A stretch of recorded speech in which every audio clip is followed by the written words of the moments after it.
From the 1011 Now streaming studio, this is The Night Beat. Sponsored by Pella Windows and Doors of Lincoln. Good evening. I'm Danielle Shenk with your headlines for Tuesday, October 28th. We're trying something a little new tonight, which you'll see here in a moment. But first, starting with state news. The planned ICE detention center in McCook is on hold. The state's conversion of the work ethic camp has stirred months of controversy, and now the facility won't open this week as expected. Governor Jim Pillen says they are addressing a few issues that came up during final walkthroughs with Homeland Security, despite earlier reports the facility had already been given the green light. He adds operations are imminent, but no new start date has been set. A lawsuit challenging his authority to make the change is moving forward, though a judge denied a temporary injunction. And starting tomorrow, Nebraska will pause SNAP benefits statewide due to the federal government shutdown. That's according to DHHS. The USDA warns November benefits will be delayed if the shutdown continues. Current recipients can still use remaining EBT funds. DHHS says staff are ready to assist and will work with the USDA to process payments once the shutdown ends. Meanwhile, 26 states are suing the Trump administration over suspended SNAP benefits, seeking to maintain funding during the ongoing shutdown. In Capital City news, the killing of a Lincoln woman last week marks the city's fourth deadly domestic violence case this year. In the previous three, the attackers took their own lives. Now the accused, 40-year-old Joshua Myers of Lincoln, is facing justice. He appeared in court today, charged with first-degree murder in the death of his girlfriend, 43-year-old Tracy Henman. Henman was last seen alive Tuesday and found dead Thursday morning alongside an injured Myers. A judge ordered him to be held without bond. Now let's turn to our Omaha sister station, WOWT, for a look at some of their top stories. First Alert 6 anchor Aaron Sullivan joins us now with the latest. Aaron? Yeah, good evening, Danielle. Today we got a big update on a gruesome murder case that we've been following since December of 2023. This is out of Fort Calhoun, which is a small city about 30 minutes north of Omaha. I'm going to show you some video from the church where this happened. A man was arrested in the murder of a priest, and today he entered a guilty plea. He entered this on all 4 counts against him, including first-degree murder. Now, last December, Kiari Williams had filed to fight his charges, citing reason of insanity. So this was a surprise about face in this case.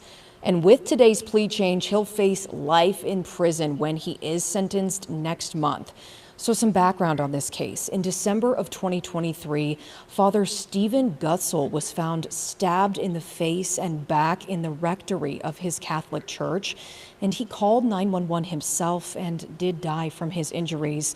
This horrific crime really shook this small town. So hopefully now some sense of closure for residents in this tiny town where this guilty plea and the sentencing to come. Of course, First Alert 6 will be there for his sentencing and bring you the latest updates. Another story we've been tracking this evening, Council Bluffs leaders are debating on a controversial ordinance that could really dramatically change how homeless shelters operate, as their homeless population is said to be growing. Opponents are actually calling this proposed ordinance among the most restrictive policies in the country. So here's what's happening. The ordinance would require those who are homeless to be clean and sober before a shelter can take them in. So the mayor today questioned whether the city has any legal authority to enforce these types of restrictions. And those against this worry that it would only push more people onto the streets and away from the types of systems in the city that are there to help them. So the city attorney said that they would definitely need at least a couple of weeks to do some full-time work to try to determine what is legally enforceable.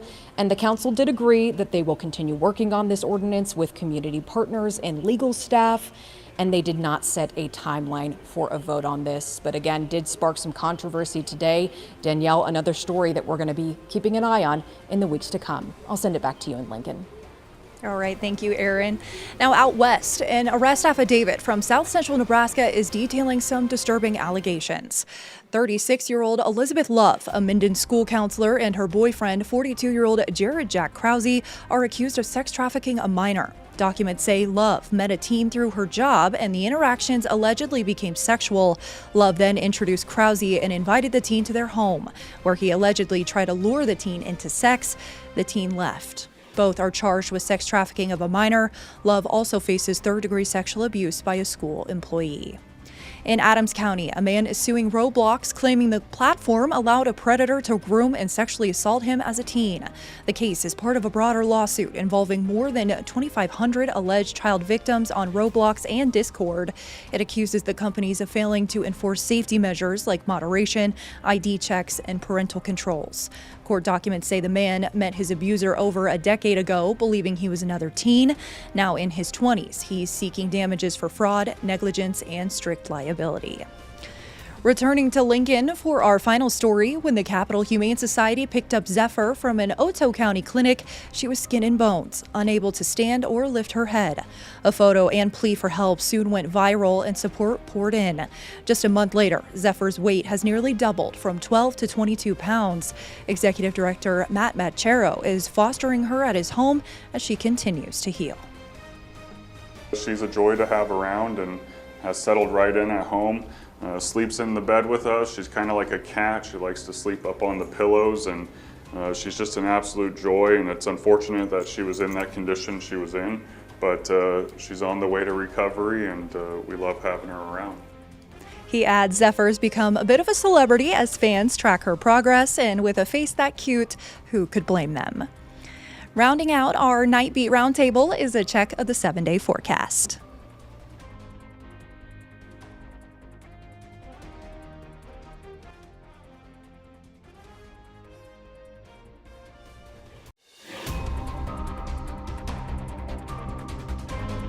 You've been listening to The Night Beat. Sponsored by Pella Windows and Doors of Lincoln. Watch, listen, and stream on the 1011 app on YouTube or wherever you get your podcasts.